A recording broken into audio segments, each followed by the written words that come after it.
घरच्या लक्ष्मीला दुखावून कोणी सुखी होत नसतं.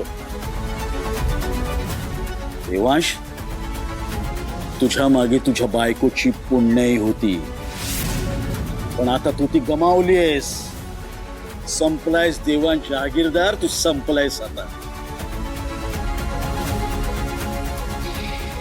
राहुल्याच्या शापाने गाय मरत नसते एवी. आणि हे पुण्यही वगैरे शब्द तुमच्या तोंडात शोभत नाही हो. आणि तुमचे खायचे आणि दाखवायचे दात वेगळे हे अजून माहिती नाहीये तिला.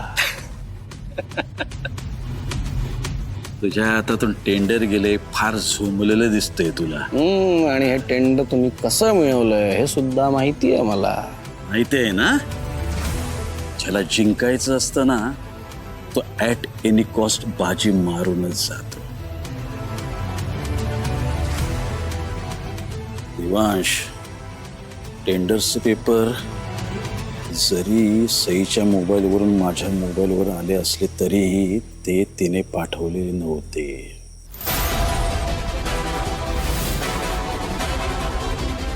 आणि 1 रुपयाने मी टेंडर कसं जिंकलं हे न कळणे इतपत तू मूर्ख नाहीयेस.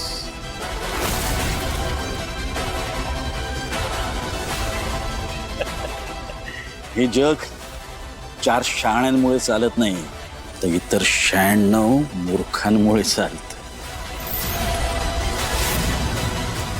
नुसतं टॅलेंट असून भागत नाही रे.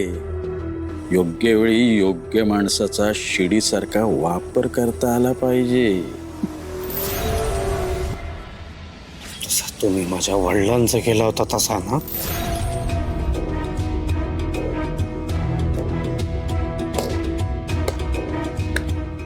मी जितका समजलो होतो ना त्यापेक्षा खूप जास्त ग्रेट आहात तुम्ही.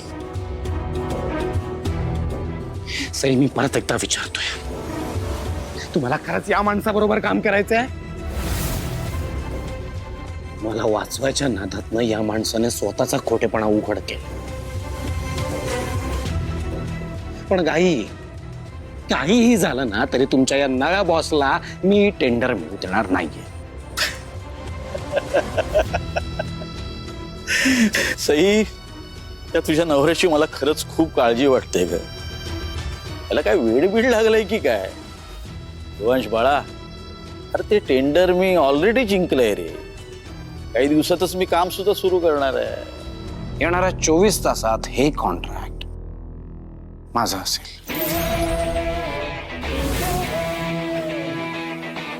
बच्चा आहेस रे तू, अजून बच्चा आहेस. बिझनेस मध्ये माझ्यासारख्या अनुभवी माणसाला तू चॅलेंज करतोयस. तुमच्याकडे अनुभव असेल एबी, पण माझ्याकडे सत्य आहे आणि मला ते पुरेसे. आणि आता या सत्याच्या भरोशावर नाही तुम्हाला गुडघ्यावर आणलं तर नाव देवांश जहागीरदार सांगणार नाही.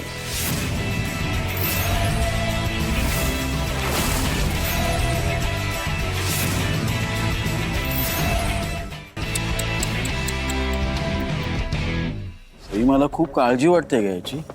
खरंच काय ह्याला वेडबीड लागलं तर नाही ना? उगाच पोकळ धमक्या देतो. नाही काका, मला ना आता भीती वाटायला लागली. स्वतःचा शब्द खाली पडू नये ना यासाठी सर काहीही करू शकतात. बघ सई, असं काहीही होणार नाही.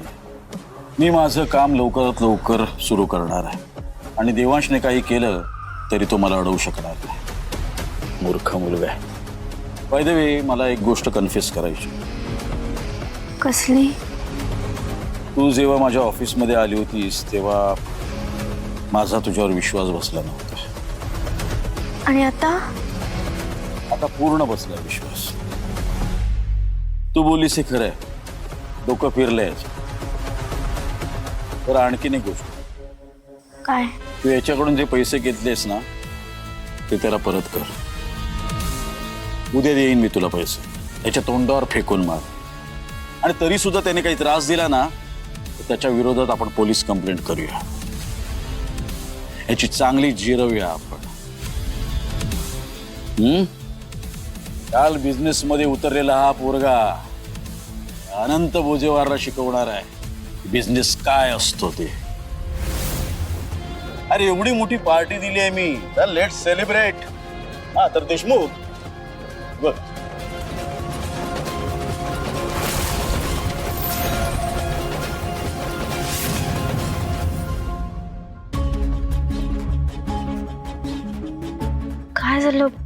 इथे का थांबवली गाडी?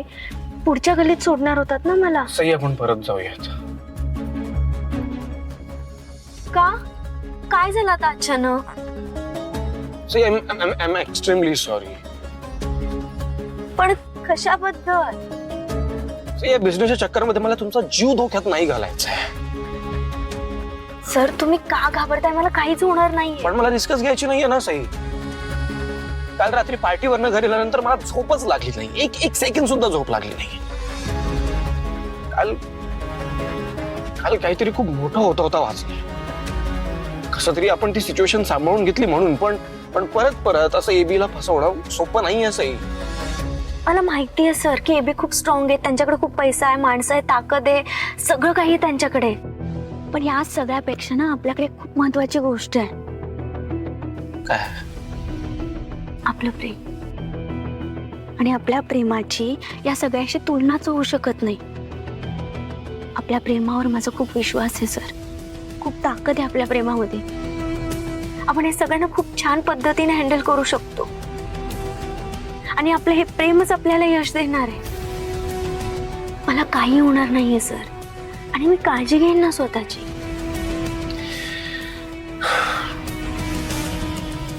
निघू आता. येते.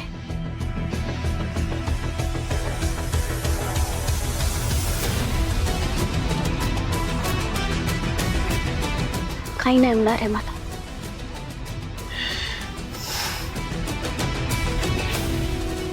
आलेच.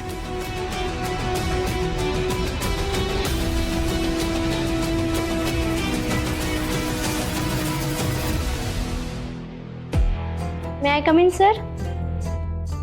अरे सई तू आहेस का? ये ये ये. हा आणि सई तू हे असं परमिशन वगैरे मागायचं ना, डायरेक्ट आत यायचं. तुझा हक्क आहे तो.